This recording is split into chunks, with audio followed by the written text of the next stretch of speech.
I call this meeting of the Hurst-Euless-Bedford Independent School District to order. Let the record show that a quorum of board members is present, that this meeting has been duly called, and that notice of this meeting has been posted in accordance with Texas Open Meeting Act, Texas Government Code, Chapter 551.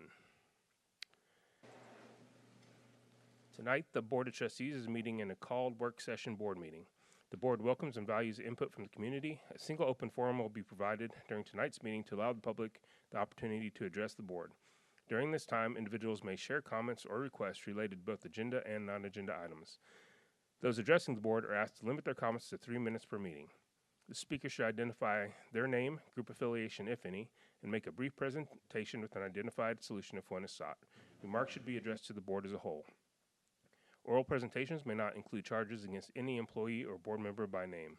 It is my responsibility to determine if the person addressing the board has attempted to resolve a concern informally or through the district's complaint policies. If not, the speaker will be directed to follow the appropriate policy. The board requests that all presentations be made in a courteous, respectful, and professional manner and asks that speakers monitor their own behavior. If you wish to speak during one of the open forums, please fill out one of the cards located on the table in the entry hall. Good evening, everyone. Before we get started, I just wanted to make a reminder that tomorrow is an important day for HEB. We do have a very important proposition on the ballot, and I wanted to start by thanking Dr. Harrington and Dr. Johnson, and I think Ms. Cole even did a presentation. I think overall we did 17 Vader presentations to go out and explain to the community. Did someone else? I think Dobie. Dobie did one? Okay. Thank you, Dobie. So, 17 presentations, that's a lot of work, but that's what's really necessary when you're dealing with something as complicated as school finance. There's a lot of details and a lot of things that aren't understood well. So thank you all for going out and helping educate the community. So if you haven't voted, please get out to vote. And if you still feel like you need more information, please visit hebisd.edu. And there's a big button in the upper right-hand corner. It's a school referendum website, and our fantastic marketing and public relations department has put that together to get you all the information you need about this important referendum. All right. Dr. Harrington, any comments? No, well, the one comment I will give you is board docs is down, and so we will probably be hand voting today. And Ty, right now, we're struggling to at least show the agenda. So I just wanted to let everyone know.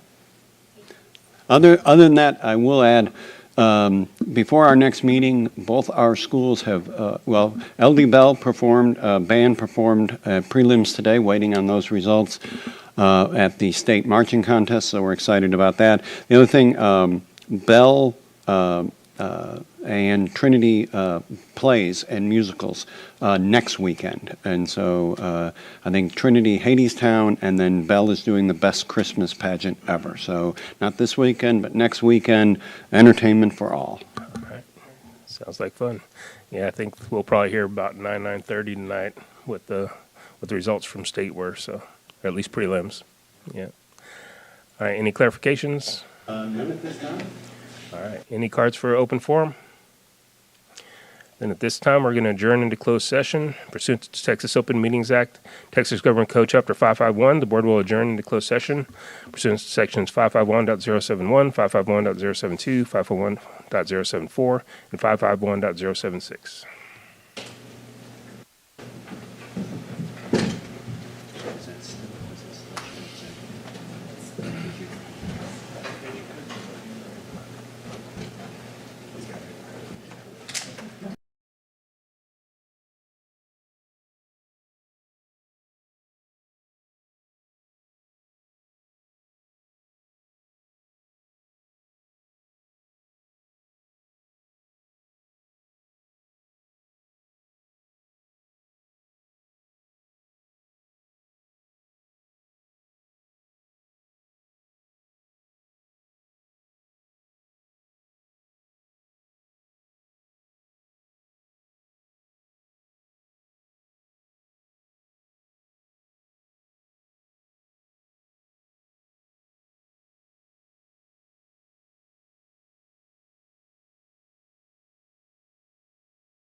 At this time, the board is reconvening into open session. Item 6.01 has become unnecessary. This action has become rendered unnecessary by the actions of an employee. No further board action is needed. So we're ready for reports and presentations. We're going to start with 7.01, Student Ridership Solutions. Mr. Slimmons.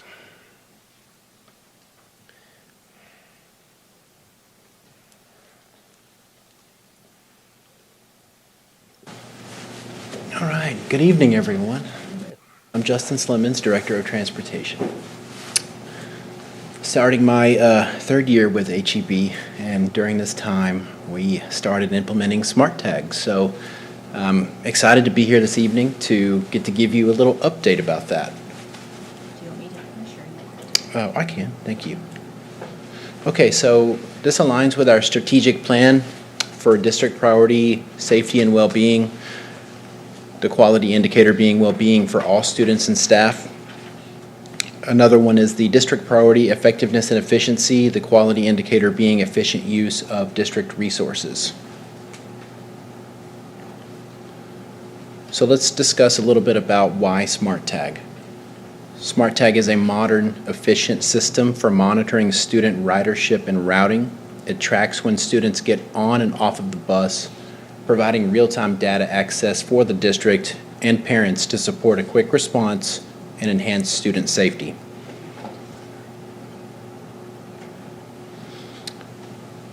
We broke our presentation today down into 3 phases. The first phase being implementation and stabilization. Phase 2, which is our current phase where we are now, is growth and optimization. And then phase 3 is looking ahead and innovation.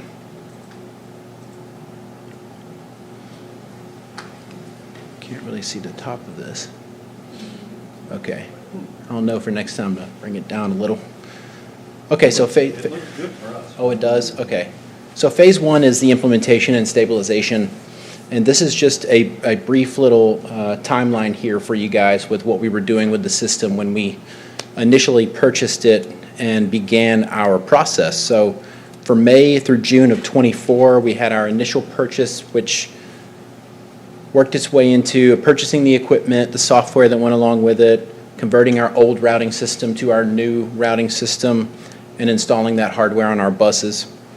And then for a test drive, as I like to call it, we implemented that for summer school in June of '24. Moving ahead to July, our campuses were trained on how to use this technology. Our printers were installed at all of our campuses. All of our training was completed.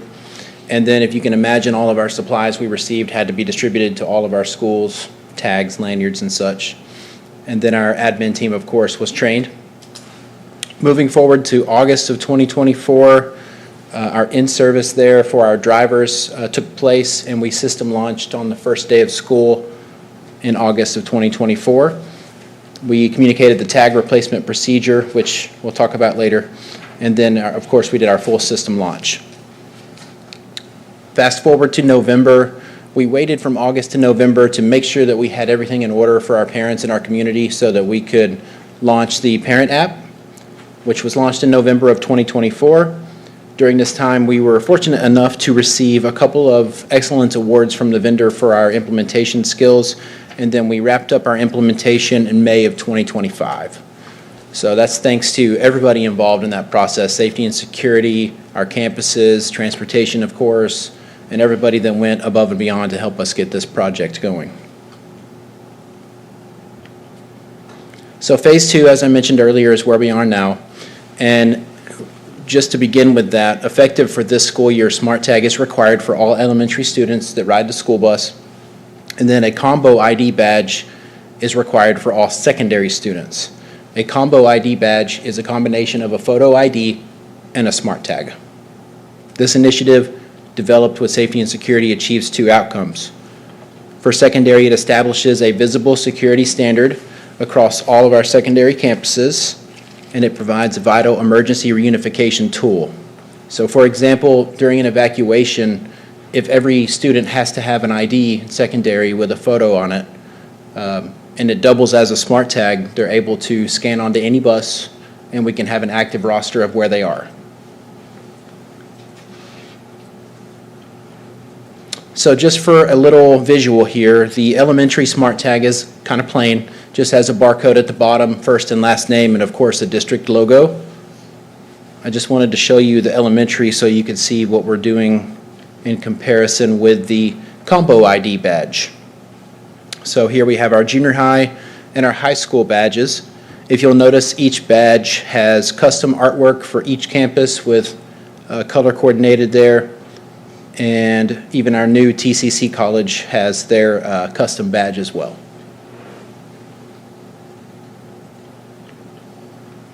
So I wanted to mention just a little bit about our parent app. The parent app is a downloadable application that parents can get via their smartphone.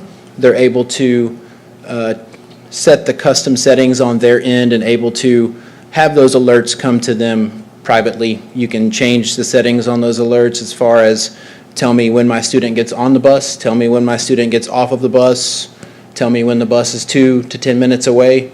Pretty customizable. And so we've been really pushing hard to get more parents involved in that process, because the more people that have the app, the less they call us. So it's kind of great.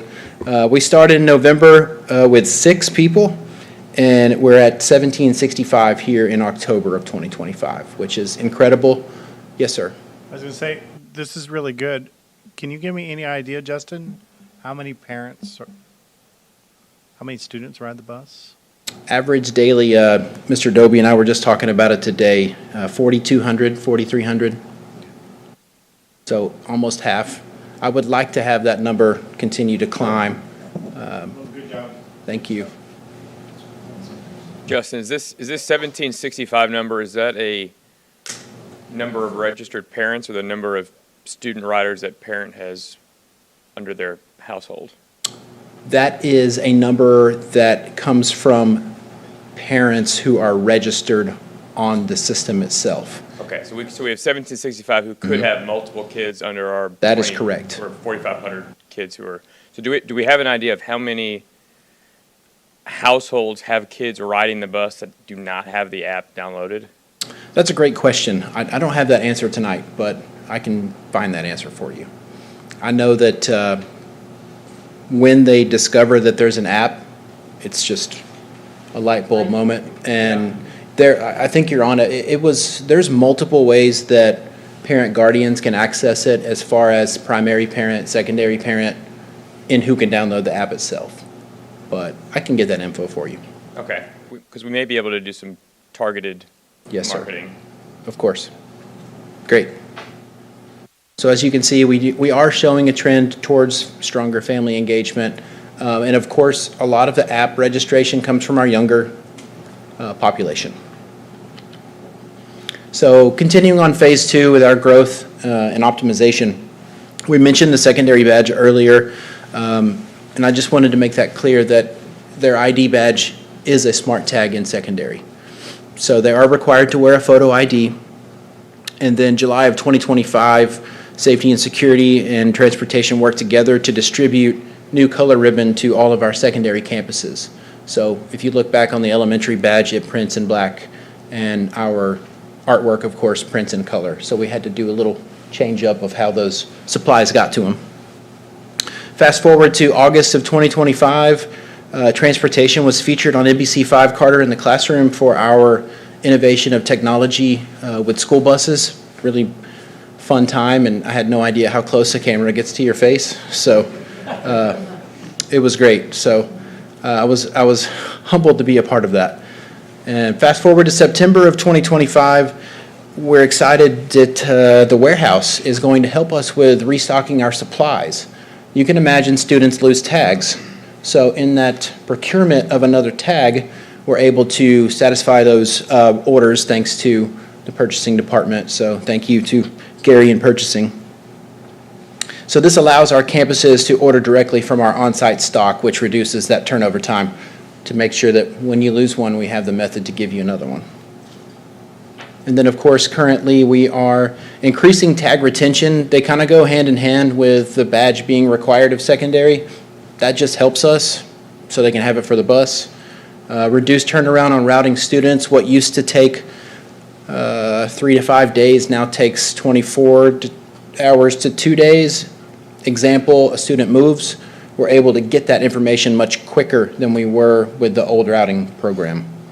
And then a significant reduction in parent phone calls as a result of the app use.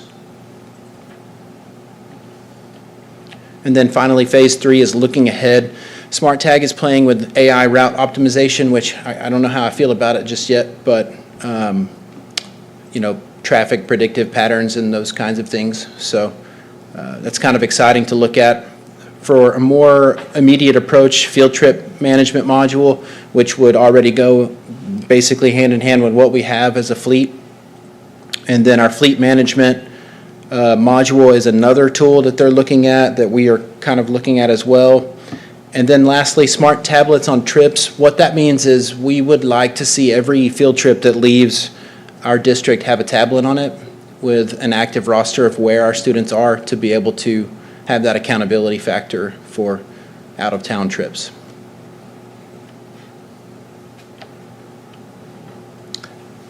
Okay, I can't really read the top of that. Smart Tag, I believe it's value for every stakeholder. And I just wanted to give you a little snapshot. On the left, you'll see navigation. It's just like your phone, basically. But this helps our stakeholders, being our drivers, being new, being able to figure out where they're going. It's fantastic. It's turn-by-turn navigation. It tells with the correct person, with the correct guardian.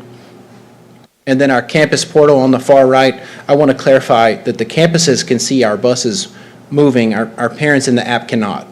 The parents only get a small piece of it, meaning the notifications via text or via the app, but they don't see our buses moving on a map. So I wanted to make sure that we clarified that. But our campuses can, and it's fantastic. And something funny that's happened is some campuses will watch it and go, okay, we're almost clear, oh no, they're coming back. So it's kind of a funny, you'd have to be in transportation for me to explain it better, but, so, if you you got it, okay, okay. Okay, so that was just a quick update for you guys, and I want to say thank you for your support of the system.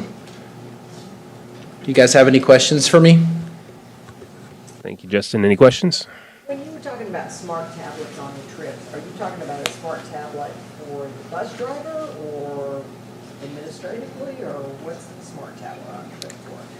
That would be, for an example, a coach is taking a team to Northwest for football. They would be, in addition to picking up their trip ticket, they would just pick up a tablet, log in as a coach, and scan all of their students on that are going on that trip, so that we would be able to have an active roster.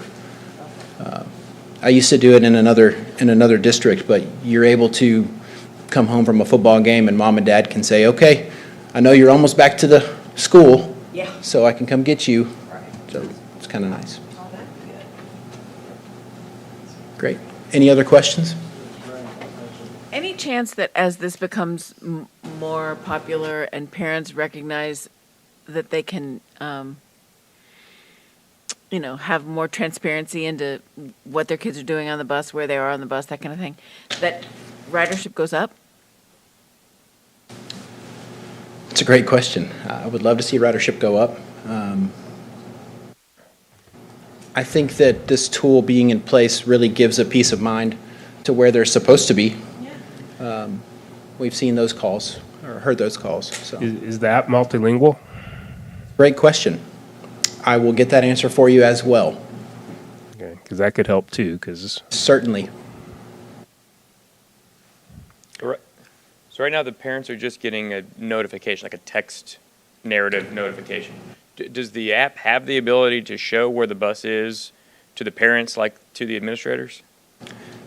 To the administrators, not parents. Does the app have the capability to show to the parents what the administrators see?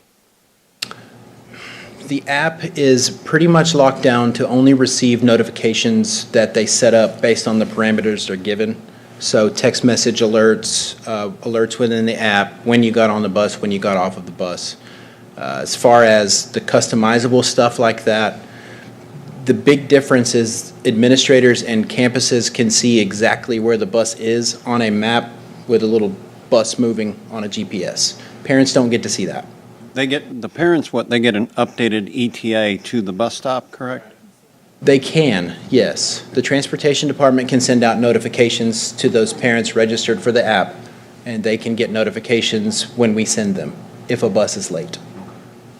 And the reason the parents wouldn't have access to that would be, I'm assuming, safety and security, so that you can't, track everybody else that's on the bus and all of that. So keeping that information private, I would assume, would be the key reason. Correct. So when I met with the executive leadership team, I believe Dr. Joe and company decided that was maybe. There's been multiple incidences where there have been people that track down a bus. And so that's what we felt like we needed to make sure everybody knew when the bus was going to get to the bus stop, but not necessarily tracking the bus on its route. Okay, so help me understand. Is it a decision that we made not to open that up, or is it a capability issue with the app? That was our recommendation. I don't know about the app. The app has the ability to do that. We do. Okay, so we made the decision not to do it for a safety and security reason. That's correct. Yeah, that was our recommendation. Joe, I should know this as a parent. Are kids allowed to use their cell phones once they're on the bus? Yes. So I only say that because we already know, because our kid immediately shows up on Life 360 the second they walk on the bus. So we don't need that feature. Does that make sense, Chris? I don't know whether we need it or not. I'm just trying to figure out why we don't have it or if it's a capability. No, but That's fine. like I said, our recommendation was not to have that at this time. The big thing that, we had it in another district I was in. The thing that people wanted to know was, is the bus on time? What time do I send the kids out for to get picked up? And is the bus on, is everything on time going home? We didn't think there was a need for anyone to know where the bus is in between that time. If it's supposed to be at 6:52, it's supposed to be at this location. Are we going to be where we're supposed to be at 6:52? So there's a security steps, I assume, that once a parent signs up, that they get the information about their student, right? Yes, sir. So based off of who's on the pickup list for each student, you can disqualify, say there's a divorce and a custody thing, you could disqualify someone from having access to the app. Absolutely. Turn that off. Yes, and we get that communication back from the campus. Yes.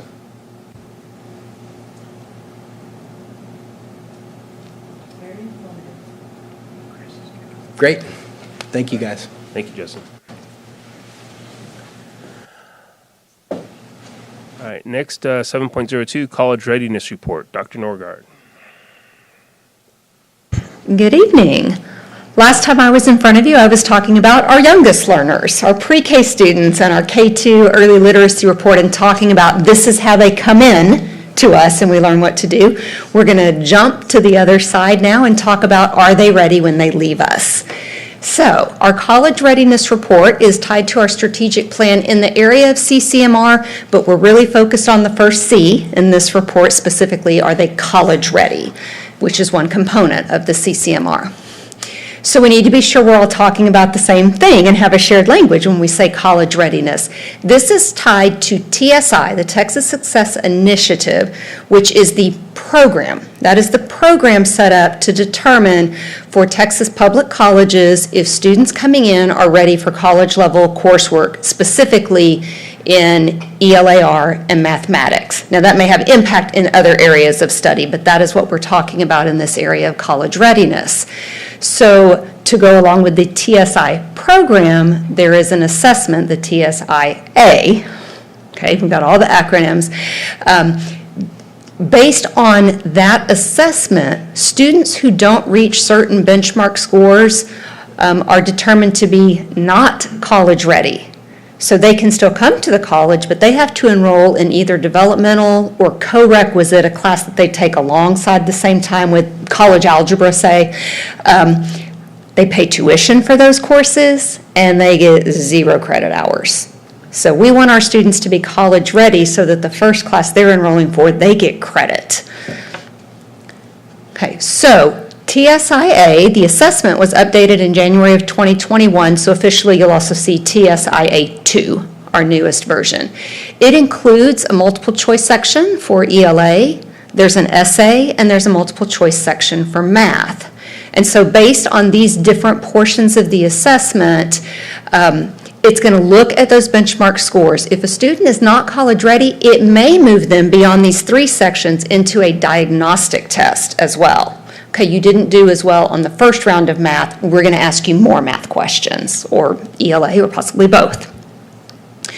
So while we speak of TSI exemption, it can be achieved not only through that TSIA 2 exam. SAT and ACT also have certain thresholds that if a student reaches those scores, they are also considered TSI exempt, even if they didn't take the TSIA. They could be exempt in ELA, in math, or hopefully both is what we're looking for. So we're going to look first at our SAT results. All of this data is about our 2025 high school graduates. Okay, those are the students that we're talking about. We may have other students that have already taken the SAT, but that's who's in this data that I'm presenting to you this evening. Our 2025 high school graduates participated in school day SAT as juniors. That is when we test all of our students on SAT, is in their spring of their junior year. Okay, some students may choose to take it again. Maybe they didn't like their score, they're going to pay themselves and go take it somewhere else. One weekend they might have taken it before that school day SAT. But even if students have taken the test more than once, they're only counted in the data once. Their most recent exam is what counts. So here's some results for us. HEB is the first band. We've got 3 years worth of data, and you see that we have a nice steady growth across these last 3 years. At the same time, the state was trending down and nationally holding about steady. Some of this can be fluctuations between the number of students choosing to take SAT versus ACT. When we first moved to school day SAT, we really saw some large differences because we suddenly had a lot of participation, which meant instead of students that had chosen, I'm going to go take the SAT, I want to take this, I'm really, working to achieve something. You see a difference when participation is higher, sometimes scores are lower, and we work to even those back out. So we've seen that gradual shift here. So in order to be TSI exempt on your SAT reading and writing score, this is the line, 480. So you'll see our average performance is above that. It doesn't mean every one of our students is above that, but we do have a number of students meeting their TSI exempt status using their SAT reading and writing score. So then we look at math. Little bit of a different story, especially when you look at 2024. Something happened, and it happened in HEB, in the state, and the nation. SAT went fully online from a paper test. We didn't see the same impact in reading that we saw in math, but this was something observed at all levels of the testing. That first year that it went digital, it was also adaptive once it went digital, so not everyone was seeing the same questions. But you see that we're now rebounding from that as everyone's getting accustomed to that format. And in fact, we rebounded considerably at a faster rate than the state or the nation. But here's the line for TSI. So our performance in math is lower than it is in ELA, but what's expected is higher. So we do not have as many students reaching TSI exempt status on math. So we need to look at other paths. Okay, so here are our percent of students meeting, and while math is lower than reading and writing, you do see we've had an increase. We're going to continue to work on that, but the target is higher in math.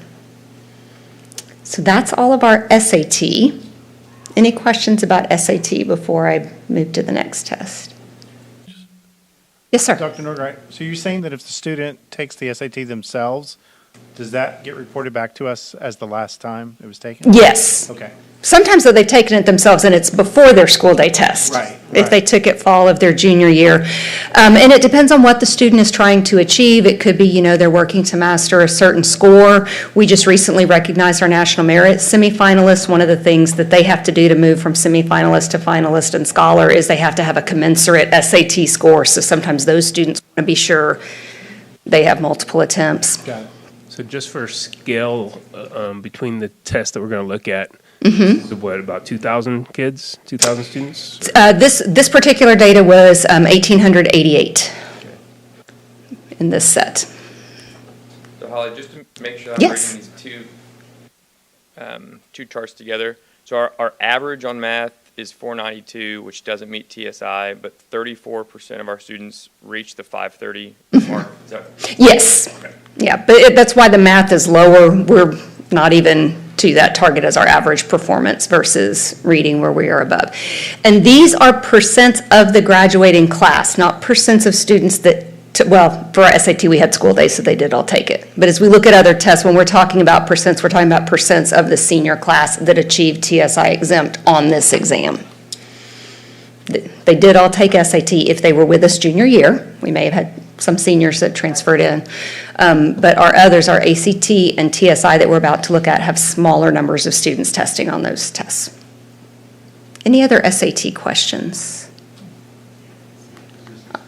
All right, so here we go with ACT. So again, it's the 2025 high school graduates. We do not give a school day ACT to all students, but we do to a select group. Juniors who took 8th grade biology at Central Junior High. The reason that we do this in our required testing, for our state regulations, students need to have a 5th grade, an 8th grade, and a high school science measure. Our students that are in the biology program at Central in 8th grade don't take the 8th grade science star. They take biology. That counts as their 8th grade measure, and now we need them to have a high school measure of some kind. So they take ACT since it has a science component. SAT, we have a lot of 8th graders that take algebra. They take the algebra EOC in 8th grade, not the 8th grade math star. They're achieving that through their SAT math. So there's a requirement there. Anytime we have our students that are taking not the 8th grade required test, but they're taking a high school test in 8th grade, we have to have a different measure for them to check the box in high school. The SAT math or the ACT math?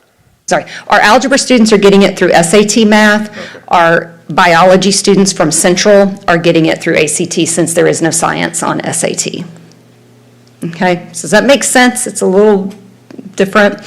But we do have students beyond just those juniors at Central that may choose to take ACT if they've decided it's a better test for them, or some students that want to take both because they're trying to see what's a better fit. So we do have some additional students that take ACT. It's just not provided by the district. They're signing up for that on their own. Okay, so more sections to an ACT. We have an English section. And again, when you look at the scale, these are smaller movements. But state and nation have stayed pretty steady. Again, we have a small sample of our students. There were 133 students in this particular set of data compared to the 1888. Reading is a separate measure from English.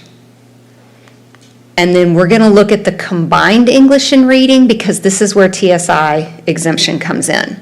So when I combine those scores, here's where the line is for TSI exemption. So our average performance is higher, but you have to remember, we don't have a whole lot of students taking this test. So when we see the percentage and it looks low, remember it's not the percentage of students that took this test, it's the percentage of the entire senior class that met TSI exemption on this test.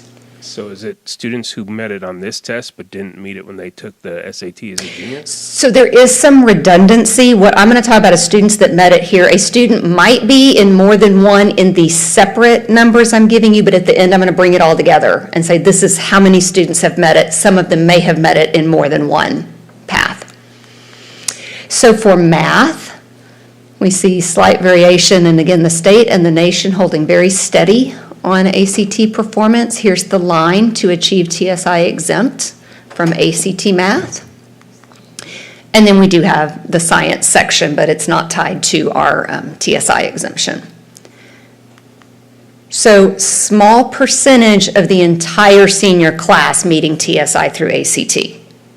our students taking the ACT are advanced kids for the most part, so they're doing well, but this is the percent of the total senior class. Do we have the numbers on the ACT takers? How many? 133 in this data set. So of the 133, are there any that we didn't pay for because they didn't take biology as a ninth grader? If they chose to take ACT on their own, they would have paid for it because we pay for everybody to take the SAT. Do we know if there any of those 133 fall into that camp? They should be, because in average, we are typically running 2 sections of 8th grade biology, I believe, still at Central. I'm sorry, I'm looking at Katina and she's not here. We generally have 2 sections of 8th grade biology, so 50 to 60 students. So actually, more than half, probably, of that 133 did sign up to take it on their own, based on our typical enrollment in 8th grade biology. And isn't the ACT how National Merit Scholars are picked?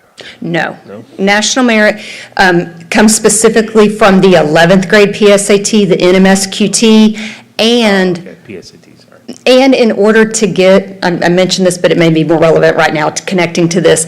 In order to move to National Merit Scholar, you have to have a commensurate SAT score that matches your NMSQT. So we want to be sure that we secure those SAT scores for those potential National Merit Scholars. Using PSAT and ACT, sorry. Yeah, it's all the initials. I'm surprised that there's such a small number taking the ACT. So we're paying for everybody's SAT. We're paying for at least half of everybody's ACT. So really 2 questions for consideration. Is there consideration to go ahead and pay for those small number of ACT takers who we're not paying for currently? And do we think the lack of paying for ACT is prohibiting anybody from taking the ACT that wouldn't otherwise take it? Okay, so we've had some discussions around this because there are differences. You know, some prefer the science test to separate English and reading, and we have been having discussion but do not have logistics yet for letting students choose, that we would pay for one, but letting them choose. Like someone who's going for National Merit needs that SAT score. Someone who maybe feels like they would be a stronger performance on ACT may want that, but we are working through our CCMR steering committee, looking at possibilities. How do we help guide students to the right test? And so until we have all of those pathways worked out, we're sticking with our school day SAT. It's bundled because we give PSAT 8-9 to all of our 8th graders, and we give the PSAT and MSQT to all of our 10th graders. This is a 3rd grade level that we give all students a College Board test. So right now, there's a bundling component with College Board, but we're looking and exploring basically that same question. What's going to give them the choice that we can still logistically support? Would it be possible to have a qualifier? Like if your SAT scores a certain height, then we'll also pay for the ACT? At that point, I would wonder why they would want the ACT if they've already achieved a certain score on SAT. Usually for our college scholarships, I mean, if someone had a particular circumstance that a university was only going to recognize ACT, but that's really not the case. And so if we were going to put a qualifier, I would assume we're probably putting that qualifier at a high point. So, yeah. Anything else about ACT? Yeah, going back to these numbers, and maybe you said this before and I missed it. So I know that this is the percentage of total students who achieved TSI criteria via the ACT. Mm-hmm. Do we have the percentage of students who took the ACT who achieved TSI criteria via the ACT? So was it half of the students or so that took this? No, but I could get that. Because if we had 133 out of about, that was probably 7% of our students took, 7% of the graduating class took the ACT, so I'd work a little math. Anything else about ACT? Well, then let's talk about TSI A2. So this is the 3rd and final pathway to TSI exemption, not the only path to CCMR credit, but in the area of college readiness, TSI exemption. Want to give you a little context, because while we have the school day SAT where all of our juniors are going to take it, I talked to you about the group that's going to take ACT. We have done different things over the year with TSI. We started giving TSI when I was math coordinator, so I was very involved with what we were doing with the testing at that time. When TSI was first introduced, or the TSI-A test was more commonly given, Accuplacer, you may also be familiar with that term from the past. It was a little more guarded, unlike you can go to Barnes & Noble and buy an SAT prep book or an ACT, and it was unclear what do these questions really look like? How do we best prepare students? So our thinking as a district and involving leadership was, more is better. We're going to wait until they've had more math, more English. We're going to test them later. When TSI-A2 came out, it's less guarded. We're more aware of what's on the test to really look at the descriptions. And we've had some ongoing conversations, and I've had several with Michelle Whitehead, our current secondary math coordinator, and really felt like it was better to move this testing to geometry instead of Algebra 2. Some of the math content that's tested is actually taught in 6th grade. Measures of central tendency, mean, median, mode, if those terms sound familiar, 6th grade. There's things about probability that is only taught in 7th grade. So, and then what we were picking up in Algebra 2 might be one question worth that they're better prepared. It was really heavier in Algebra 1 and geometry. So we've made this move to bring the testing closer to the time of instruction on those skills, which will also give us a little more time. If they're not successful, we can target where they are still needing that support. But in making this shift from testing closer to the end of Algebra 2 to geometry, we may have some students that it wasn't in geometry when they were there, now they're in Algebra 2 and they don't have it. So our schools are looking very closely to make sure we don't miss anyone that needs this opportunity. If they've already achieved their TSI exempt with SAT or ACT, they don't need to take the test. But the schools are closely watching who this is. That's why this test is a little harder to say, here's all of our juniors, here's all of our seniors, because they may be taking it at different times depending on when they hit geometry. We are keeping the ELA part of the TSI in English 3. So here are the ELA scores. You can see the base test on the left, and then there's the diagnostic that I mentioned. If they don't score high enough on the base test, it moves them into a diagnostic, and also right placer would be their essay. So the line to hit on the TSIA for TSI exemption, we're not quite there yet. Again, we're frequently testing our students, or what we have been doing is testing students who were not already meeting it somewhere else. And if they don't hit that mark, but they score high enough on the diagnostic, they can be bumped to a TSI exempt, but you can see we're still quite a bit away. The essay to be TSI exempt, they need to be at a 5. So we've hovered at it, just below it for our average score. What's the max score possible on right placer? 6? I'm going to look that up for you. I'm sorry. I know that 5 is the score that we need. I will verify. I've never seen a score higher than 6, but I will verify. Yeah, I was trying to figure out if it was 5 out of 10 or if it was 5 out of 6. No, I will verify that for you. Then on math, you'll see we're pretty tight and consistent in that performance, but here is the threshold. And again, if they do not meet that threshold and move into the diagnostic, if they were to score, now look again with math, with the ELA it was a 5, now it's a 6 for math for the diagnostic. So what's expected to be college ready in math is higher on the math side, many of these tests. So You may have already yes. said this and I missed it, but who sets that TSI threshold? That is All from, of these, I assume it's the. it's all in TEA guidelines. Yep. It's all part of the TSI, the Texas Success Initiative, which is monitored by TEA. The assessment comes from College Board, but the program is TEA. Are these scores kind of like the SAT scores where we only have one score per kid and it's their best score? These would be anyone who has achieved, I can verify with our assessment coordinator on that. I believe it will be their last score, but once they achieve that score, they're not going to test again. Okay, so I have a question. Yes. So The kids that we're looking at here, when it says 2025, these are our seniors this year, right? Our kids that Our seniors that graduated just recently. the ones that just graduated, okay. So, let's say that, I mean, this year we're starting, so is this the first year we're giving it to the geometry kids? Yes, and I'm going to talk to you a little bit more about that, but go ahead. Yeah. Okay, well, then you may answer my question, I'm just gonna let you. Okay, hang on to it if I don't. You don't know. So you can see that we had a dip one year in math. In 2024, that is when we had some inconsistencies between campuses because it wasn't mandated of test them at this year. Campuses were looking at their students and here's where we think is the best time to test them, and we are bringing that under an umbrella of here's where we as a district are going to test so that we can appropriately target our interventions. But we saw really nice growth in math this past year. Okay, so what are we doing about it?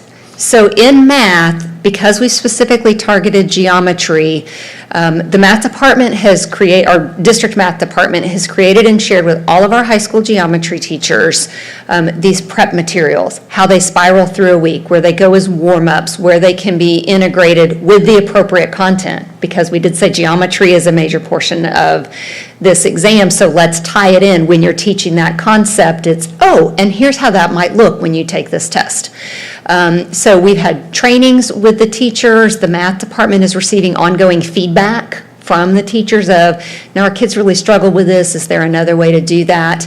Now I mentioned it's the high school geometry because typically our students that are taking geometry in 9th grade are meeting TSI exemption through some other measure, but we do have eyes on them.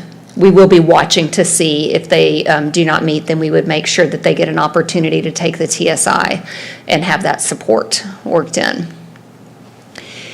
In ELAR, so we're focusing mostly on 10th grade on-level geometry students. We're continuing to keep this focus in English 3 because for this year and one more year, our students have an English 1 and an English 2 test.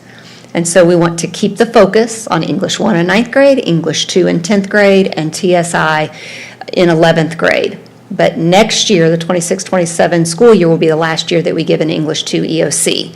So we will revisit, do the same kind of thing, look at the preparation. Is it better to take it earlier and have more time for intervention if needed? Or is it better to have that extra year of learning before we have the first attempt at the test? So we'll be watching and monitoring all those things. And then really, again, that's primarily in the on-level English 3 courses because a student that's in GT, AP, or IB English 3 are generally meeting TSI exempt from some other measure. But if they don't, we would support them taking the TSI. Questions about TSI on its own before we put them all in the same pot? So this will reduce some of that redundancy. A student may have met the measure on both SAT and ACT. They're going to count in this pot just one time. So when we combine all of it, our percent of students, our 3-year history, and you'll see growth on the percent meeting for ELA. So we're now at 2/3 of our graduating class met their ELA. Not as many on math, but a large gain from the previous year in math, and then also a nice gain on the students that are therefore meeting in both. So questions? Did I answer your question about geometry class? When they don't do well, let's just say we don't do good on our TSI test as a sophomore taking geometry. So then the next year they continue, so really they've got 2 more years to try to do that TSI math. And they're continuing, is there something specific that we're doing with the kids that don't do well in So geometry? since this is our first year focusing it in geometry, we will follow and make a plan as we see, okay, we need to move this support into algebraic reasoning, most likely. A lot of those students are probably, if they are not successful on TSI, they're probably not headed to Algebra 2, they're headed to algebraic reasoning next. And if I support them in algebraic reasoning and retest, or then they may become a senior taking Algebra 2. So we will be watching and tracking that data as it evolves.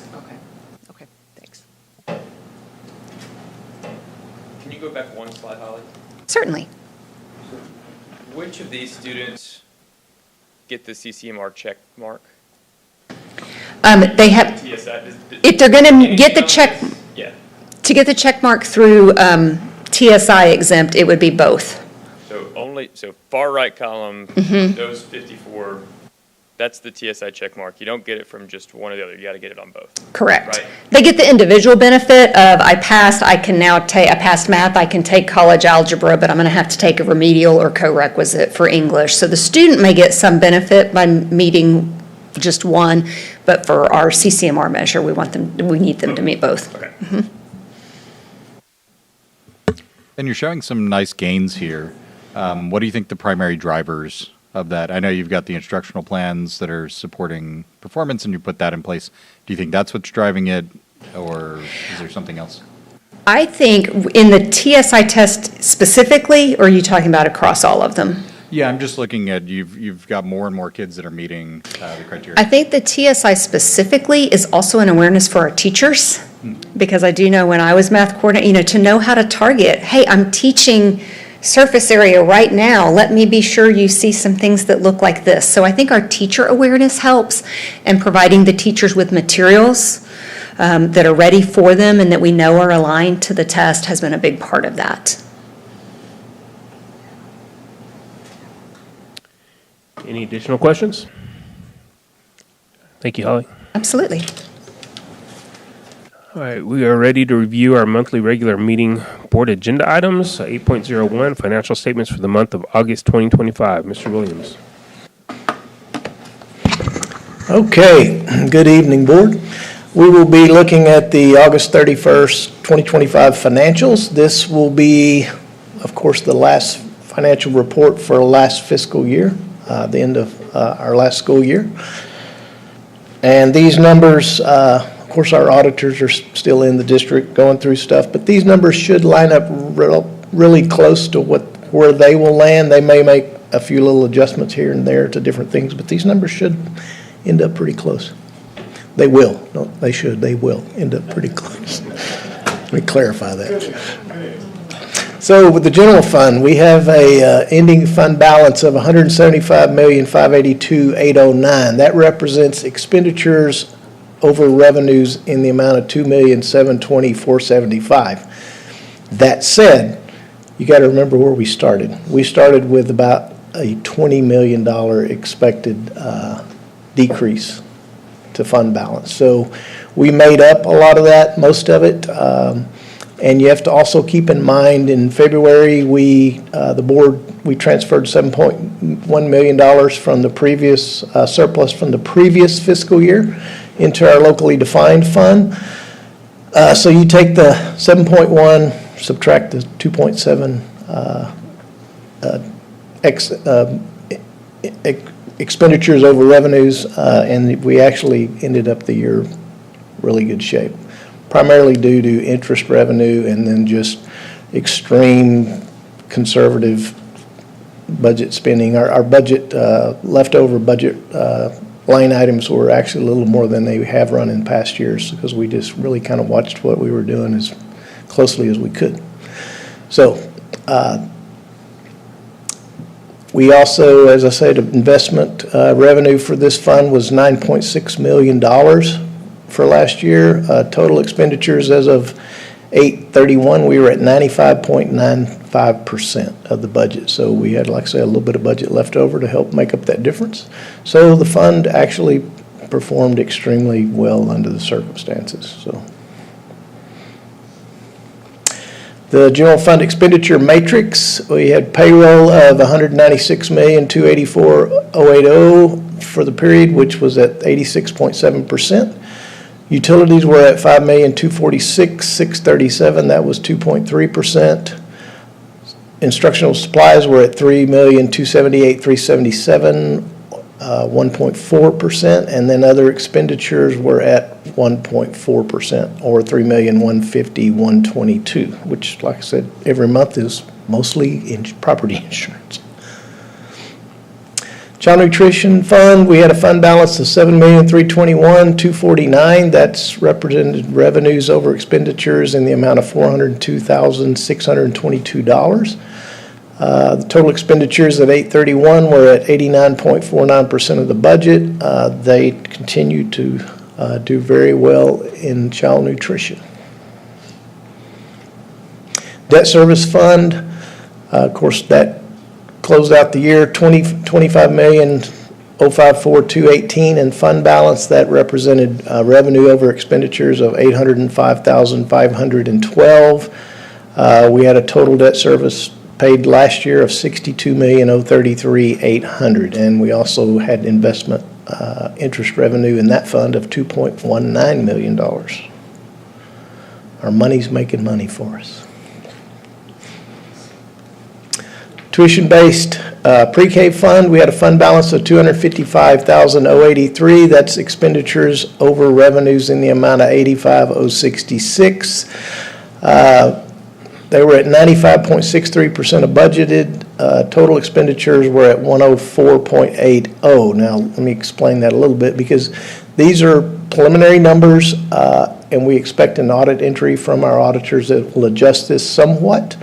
And most of this is due to the recent legislation where the legislator said our teachers now get to have free pre-K for our children. So this is kind of reflecting that adjustment in expenditures and revenues, increased expenditures, lesser revenues coming in, if that makes sense. But the program is performing as we expected, and we expect that will even out. Special revenue funds, total expenditures as of 8/31 were at 65.21% of the budget. Expenditures, as I say, month after month, they exceed the revenues due to the lag in TEA reimbursements. And like I say, these funds they roll forward each year, so these numbers they don't really track like our normal revenues and expenditures do with our other funds, but the funds are performing as we expect them to. Campus Activity Fund, fund balance of $3,434,847. That's revenues over expenditures in the amount of $72,419. Revenues were at $2,907,561, while the expenditures were at $2,835,142. And so that fund is performing as we expect it to as well. The 2024 Bond Fund, fund balance of $487,097,674. That's expenditures over revenues in the amount of $85,804,670. As I've mentioned before, these funds are really starting to go now that we're getting into really full bore of construction. We will issue the next bond funds. I think we're still tracking probably for next summer sometime. We're still thinking that. The next, that'll be a issuance of $397.3 million. And we also had an investment interest revenue for this fund in the amount of $24.2 million. The locally defined capital projects fund, we had a fund balance of $30,529,580. That's revenues over expenditures in the amount of $2,300,287. We don't typically see the revenues more than expenditures, but we are starting to wind down on some of these projects that we've done, so we're not spending as much out of this fund as we have typically in the past. And then, of course, after this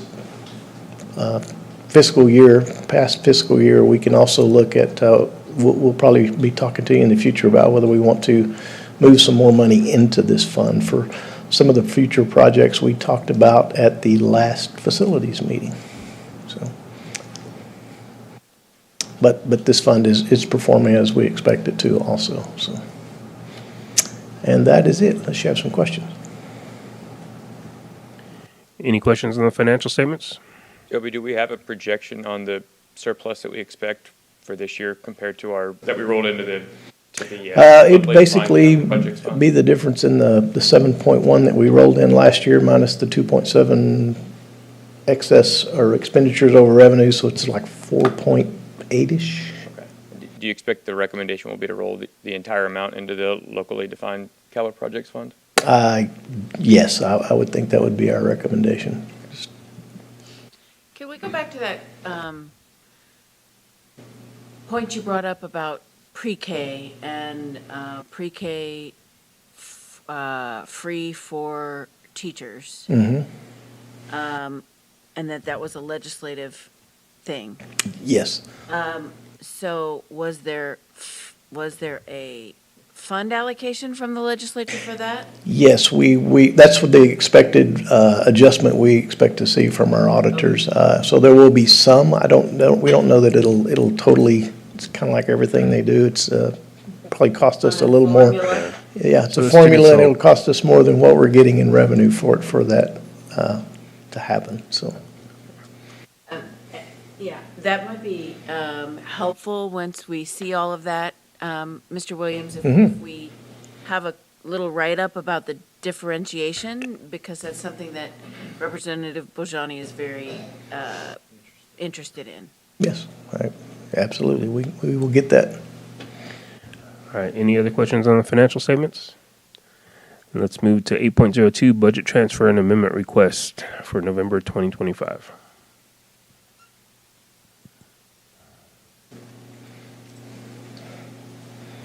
Okay, we have just some standard budget transfers within the functions, which don't amount to much. That first green column, your second green column is a proposed budget amendment, where we're asking to roll forward the intervention funds, make sure I get that right, from last year. It's kind of a cleanup process from ARA funds over the years, and rolling those intervention funds forward for EDOPS so that they can continue doing what they need to do with those funds. All right, any questions on the transfers? All right, thank you, Dobie. 8.03, extension of RFP 23-17, integrated pest control services for district-wide use. Mr. Kerbo. Good evening, Board. Thank you for the opportunity again to present these items. The first is one of 4 routine purchases.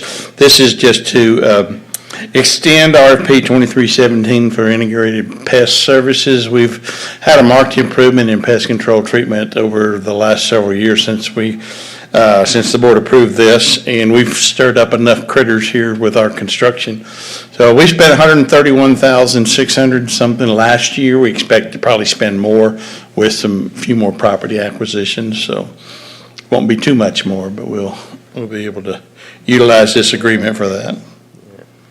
Any questions on this RFP? All right, 8.04, RFP 24-23 for visual and performing arts supplies and equipment. This is also an extension of an existing agreement to allow us to purchase visual and performing arts materials, supplies, and equipment. Last year's history was a significant spend in this category, but as you recall, $1.5 million of that was allocated for instrument replacements. So that took care of a good amount of this, but that's what we're asking, is to extend this one more for another year. All right, any questions on this one? All right, 8.05, RFP 23-16B, supplemental travel services for district-wide use. Try as we do to get vendors that can meet all of our needs. We can't always find them, so we always have travel services. Seems to be one of those unique services where either a vendor is the official travel service for a particular event. So to make a significant expenditure from them, we have to have them under some kind of a bid. So we issued a supplemental bid we hope, captures all that we anticipate. But I may be standing here next year, or maybe in 6 months, asking you for another supplemental approval. All right, any questions on this? Supplemental travel services? All right, 8.06, purchase of two-way radios for campuses. And we've made a significant number of purchases for two-way radios over the last several years in conjunction with our safety and security initiative. This is for an additional 220 two-way radios that are formatted to our existing communication systems. Many of those will be used for extended daycare. Others will be distributed to newly added positions as needed, and we'll retain a number of those in stock for backup. So whenever a radio goes down, we can have a replacement right away and then get the other one repaired. All right, any questions on the radios? All right, 8.07, playground improvements at 4 elementary campuses. And you've had the background information on this. You've got some additional information that was provided this afternoon related to some of the differences in cost. So to explain that, the playground layout is the same for each of these campuses. What we're doing with this is replacing existing parts that need replacing for where items are in good shape. We'll keep those in place. So that explains the variance in cost of these. But the illustrations there show you what our playground's going to look like, and that they'll be near new condition once these replacements are completed. All right, any questions on the playgrounds? So on the handout that we have, where it has panels and decks, are the panels that each school is getting, do these represent different panels for different schools? Or are all the schools getting these same panels? It'll be that's one campus. I think you've got Harrison Lane Elementary, but we have 4 campuses. Each one of them, and they didn't provide all the renderings for each campus, but that gives you an idea of what panels are being looked at. But we don't have the existing or the list of all the ones at each of the campuses. But the same layout will be accomplished. So the final product will look the same at every campus? Correct, yes. Okay, so what we're looking at, this is just for Harrison Lane. That's correct. Harrison Lane is getting these panels. Yeah, and I think These that decks. the highlighted ones are the ones that are bolded or the ones that are going to be replaced, and those that are grayed out or kind of faded are the ones that are existing or they're going to remain.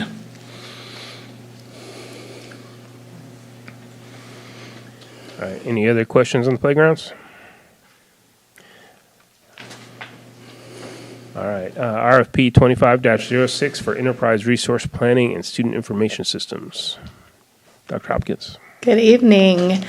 So just to jog your memory, on September 8th, I provided the technology update for the year, and at that time, Mr. Kerbo and I discussed that we were out for an RFP beginning to evaluate our student information system and our enterprise resource planning. We have completed the work of that RFP, and we are bringing that to you tonight. Mr. Kerbo will talk numbers in just a minute, but one of the things that we wanted to just remind you is that this is the work of almost a year with a large number of our employees who have been involved in the process of evaluating our student information system and our ERP. The recommendation that we bring forward tonight is the evaluation of Skyward, and I'll let Mr. Kerbo talk through those numbers before we entertain questions. To what you see, the agenda item is a summary of what the costs are for each year. Year 0 is this year because we'll incur some expenses as we make this purchase and roll it out. Year 1 is basically the first full year of it. You can see that's where the greatest number will cost us in that particular year. So this is for the actual product and the services to implement that, and then the hosting. This is a cloud-hosted solution. Our current system, we host it on premise, and we're not doing that. We're going to be having that hosted through this service.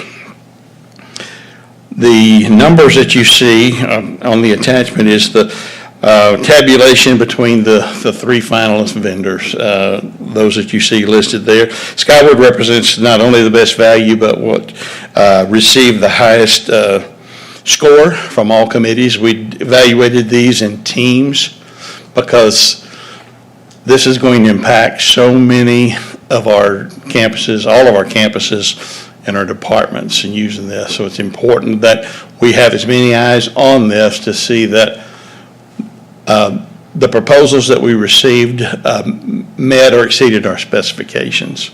So by doing so, we compiled all the scores into a single score, and Skyward, as you see, is the vendor that received the highest total. You see the individual teams listed on that second page if you want the detail there, but those all combine to create that score.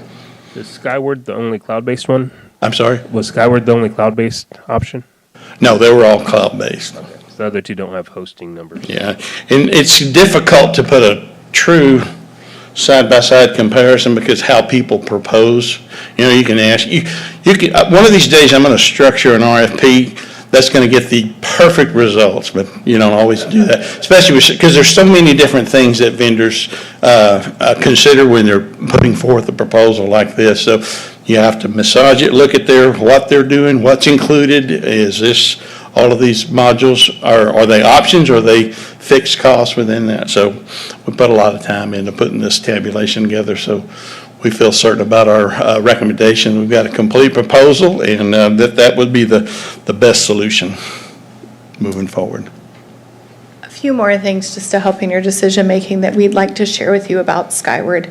Skyward, on the cumulative platform, which is the platform that we are proposing, there are 124 districts in the state of Texas that currently use it, totaling 1.1 million students.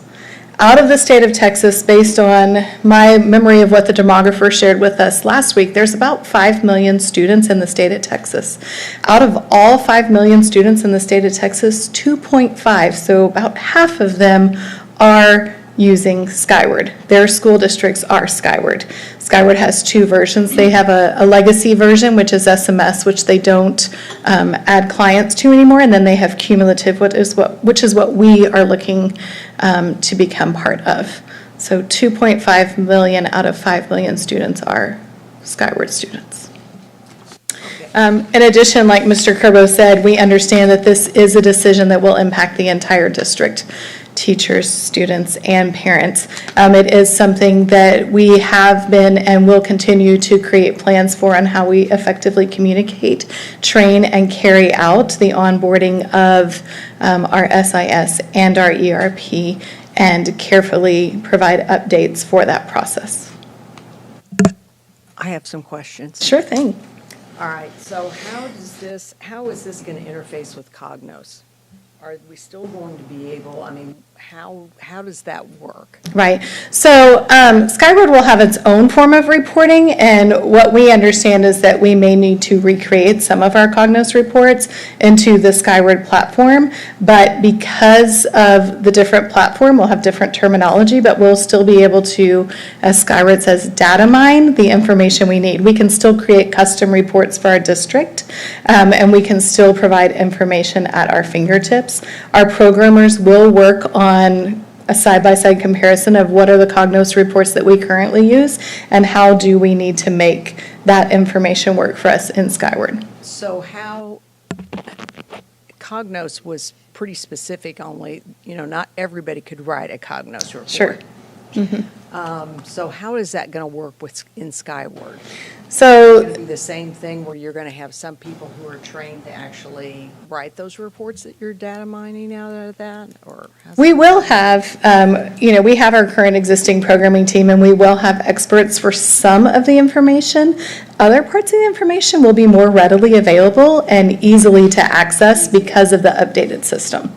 Now, I can't tell you exactly which right now, but some of it's just going to be easier to access, and we won't need a specific report created for it. So what's the plan to roll this out, timeframe-wise? Sure. So we have a staged plan. Our first order of business would be to onboard our student information part. So pending board approval, at the next meeting, we will begin working with Skyward on developing a timeframe for implementation. Our goal would be that by July of 2026, so next school year, we will be using Skyward Student Information Service. So our students will be checking their grades in Skyward, we will have our scheduling in Skyward, and we will be working in Skyward for that school year. We will lag behind a bit on our ERP to finish up the fiscal year for the school, and then we will begin onboarding our ERP side and start training after that, with our goal for a full implementation at the end of the 26-27 school year. So we're giving ourselves a runway to accomplish this lofty goal. Okay. So now I have one more question. I noticed that you didn't pick it as your first one. Did you pick Frontline? So to be clear, my team was professional development. So whenever we are providing the tabulations, we were assigned teams, and my team was the professional development team, and Skyward does not have a professional development component. So so the tabulation sheet, as far as what's my favorite, is a bit skewed Right. because of the team that I was assigned to. So that was your team. Yeah. So what is it that it's not doing? I mean, when it, eSchool? yeah. So here are our main concerns with eSchool. eSchool does not have a roadmap beyond 2029. Currently, we have concerns about updating the system for security and safety. In addition, they have outsourced all of their technical support to a third-party resource, so they don't even support the product in-house by PowerSchool anymore, which makes it a little bit difficult whenever we're trying to solve problems quickly and efficiently for the district. Why would your group not want to do Skyward? Why would they, you said it doesn't provide professional development, so. So we couldn't score it. It was something that we had to give a 0 score to. So it's not that they didn't like Skyward, it's Okay. just that on the part that we were looking at, Okay, we couldn't provide it a score. okay. So, so everybody else got the benefit. I got you. Thank you. You're welcome. I had to think for a minute too. All right, any other questions? Okay, we're ready for replacement of student devices. Okay, so this next item is our traditional cadence for student device replacement. This first one is bringing forward replacement for 4,000 student Chromebooks and then 1,200 iPads. All right, any questions on these replacements? Yes. All right, Lindsay. I'm ready. So over the summer was the first time we sent home Chromebooks. Yes. I was very concerned about it. I said, how many are going to come back? Mm-hmm.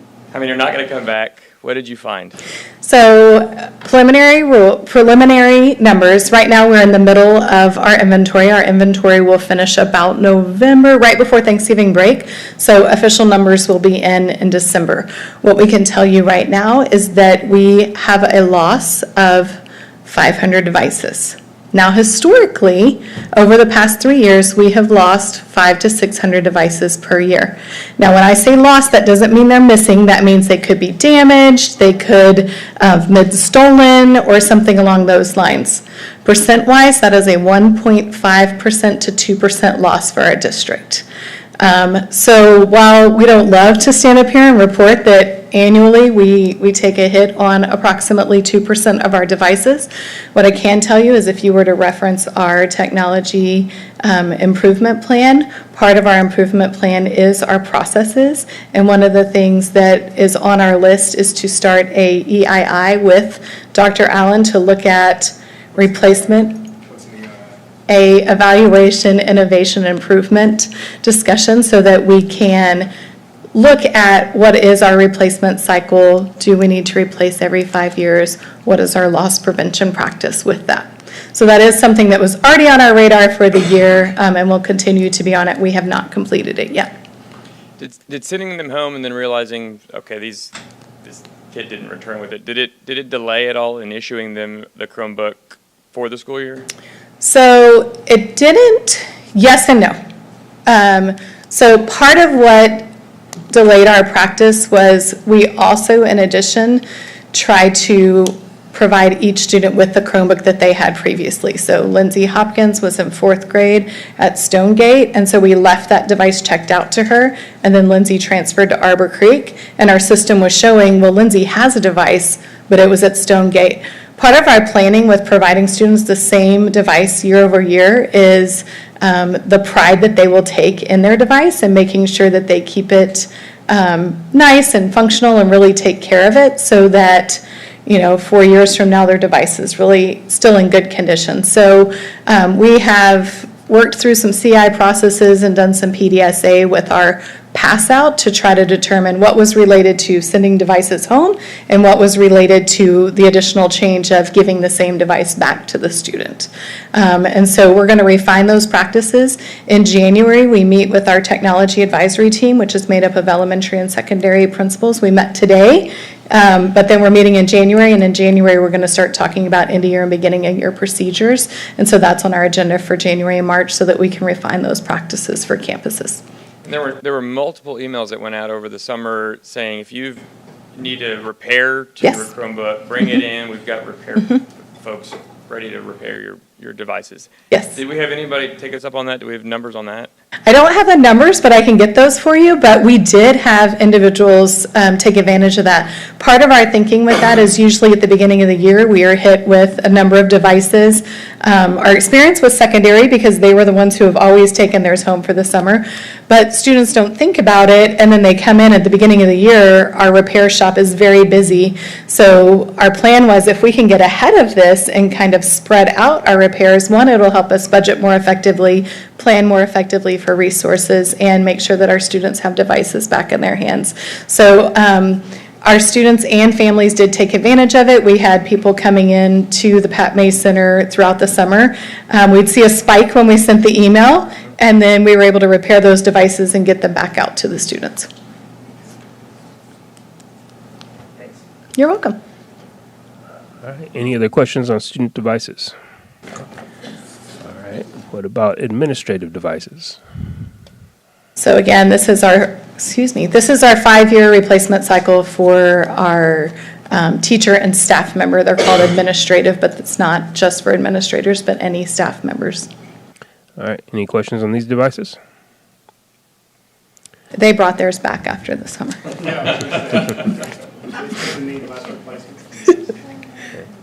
Most of the time. All right, thank you, Lindsay. Thank you. All right, we have a couple action items, or 3 action items. 9.01, consider approval of donations for November regular board meeting presentation of certificates. I'll accept a motion. I move the board approve the November 2025 donations as presented. Second. I have a motion and a second for the board to approve the November 2025 donations as presented. Please vote. This has to be a hand vote because, okay. So all in favor? All opposed? Oh, It pop up. It's not going to come to you? I see it, but they need to see it. Okay. All right. 9.02, consider approval of submitted contracts, MOUs, agreements related to HB 3372. Does anybody have any questions on any of these agreements or contracts? I'll accept a motion. After review of the contracts, MOUs, agreements between the following individual administrators and education businesses, open enrollment charter schools or regional service centers, I move the board approve the contracts as submitted. Second. I have a motion and a second that after review of the contracts, MOUs, agreements between the following individual administrators and education businesses, open enrollment charter schools, or regional service centers, I move that the board approve the contracts as submitted. Please vote. Okay. All in favor? All opposed?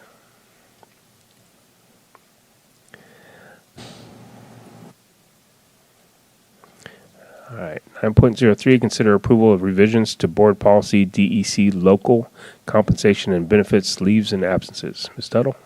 So there was one minor change that needed to be made. When we rolled out the well-being days and presented that information to you all last year, we noticed that we had not included 179-day employees, who are a lot of our transportation employees, in the policy. We did include them in the well-being day, but we just, out of habit, listed 187-day. And so we've corrected that in our policy. That's the only change tonight. All right, any questions on this change? I'll accept the motion. I move the board approve the revision to board policy DEC local as submitted. I have a motion and a second for the board to approve the revisions to board policy DEC local as submitted. All those in favor? All those opposed? Motion passes. We are ready for other business. Does any board member have any items they would like placed on future board agendas? All right, looking at the board activity chart, of course, this Wednesday we have our Team of 8 training, so we need 100% participation in that.